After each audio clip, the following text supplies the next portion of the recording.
Hoy vamos a hablar un poco sobre función de transferencia y sobre estructurando el lazo de control. Y lo vamos a hacer sobre este ejemplo de un sistema térmico que tenemos, que me han pedido, pues. Entonces, hablamos de función de transferencia, perdón. Entonces hablamos de función de transferencia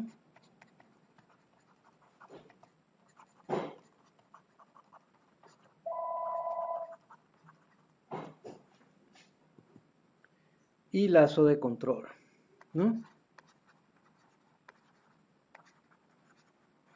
Y entonces en este ejemplo térmico, nosotros tenemos un flujo, un, un gas o un líquido que viene entrando por acá, que nosotros queremos calentar en este recipiente que está acá, con esta resistencia térmica que llamamos Q, ¿no? Y el líquido sale por acá a una temperatura T, que suponemos que es la misma del recipiente, ¿no? Entra con una temperatura TE y la temperatura ambiente es TA. El flujo de calor en la resistencia, que es la potencia calórica, es Q. La capacitancia térmica o capacitancia calórica es Cp, el volumen del recipiente es B o V y la densidad del líquido o del gas que entra por ahí es ρ, ¿no? Entonces, estas serían las ecuaciones que las pueden conseguir en cualquier libro de texto, que lo que dice la ecuación es que el cambio en el calor del líquido, ¿no? O del flujo que está entrando en ese recipiente es igual al calor que sale, ¿no? Vamos a suponer que el líquido entra más frío que lo que sale y que por eso es que lo estamos calentando. Entonces, la cantidad el cambio en el calor del líquido, o podemos decir el cambio en la temperatura del líquido, es igual a, eh, eh, al flujo de calor que sale, que saca el líquido cuando se lleva, o sea, el calor que se lleva, más el flujo de calor que introduce la resistencia térmica, menos lo que se pierde a la atmósfera porque la temperatura ambiente está más fría que el recipiente, ¿no? Lo primero que vamos a decir es que si la,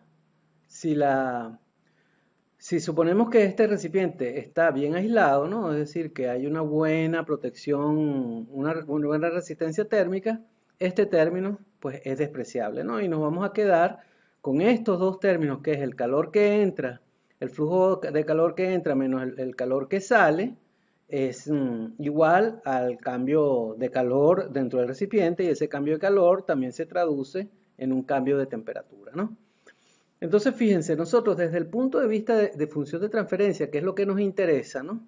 Nosotros lo que tenemos es que queremos controlar una temperatura, ¿no? Una temperatura que es la temperatura de salida del, del gas o del líquido, y lo estamos controlando con un flujo de calor, ¿no? Que en las unidades adecuadas, por ejemplo, joules por segundo, ¿no? Esos son vatios, ¿no?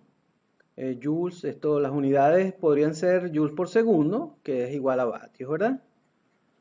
¿No? Entonces, esa sería nuestra función de transferencia, ¿no?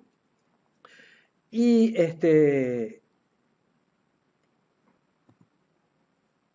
vamos a simplificar un poco, ¿verdad? Entonces vamos a llamar a ρ, que es la densidad por el volumen del recipiente, por la capacidad calórica, lo vamos a llamar K1, ¿verdad?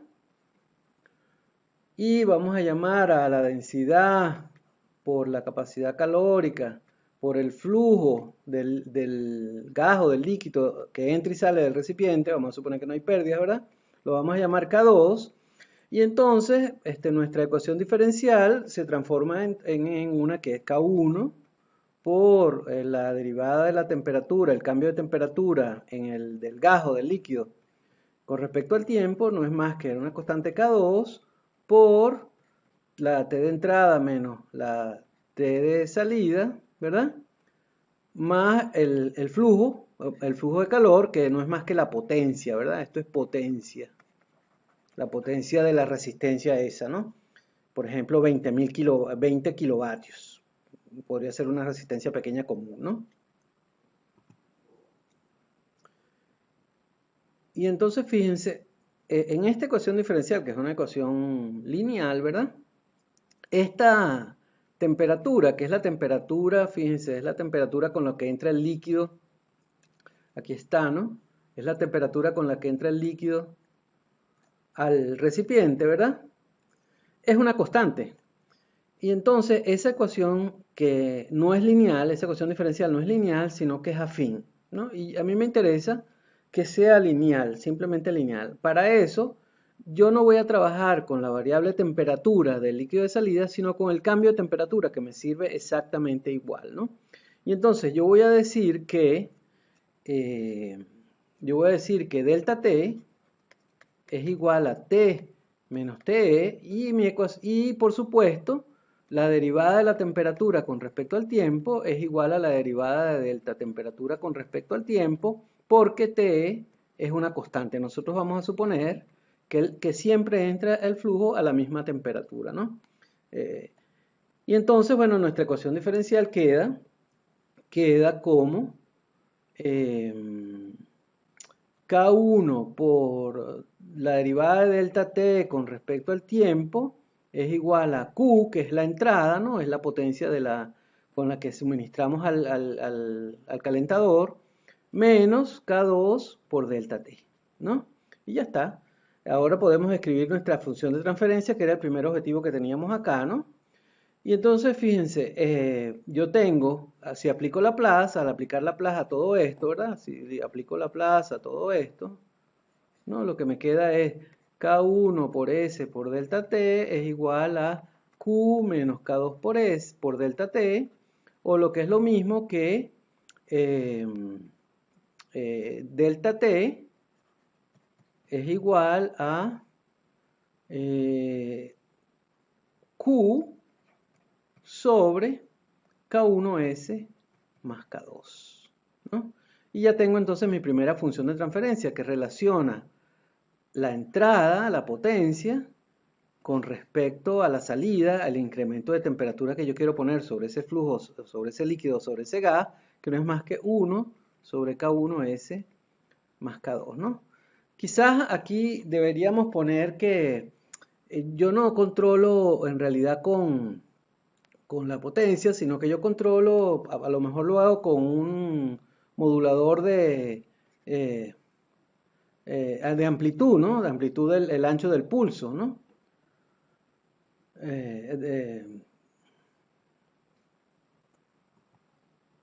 Perdón, aquí es M, ¿verdad?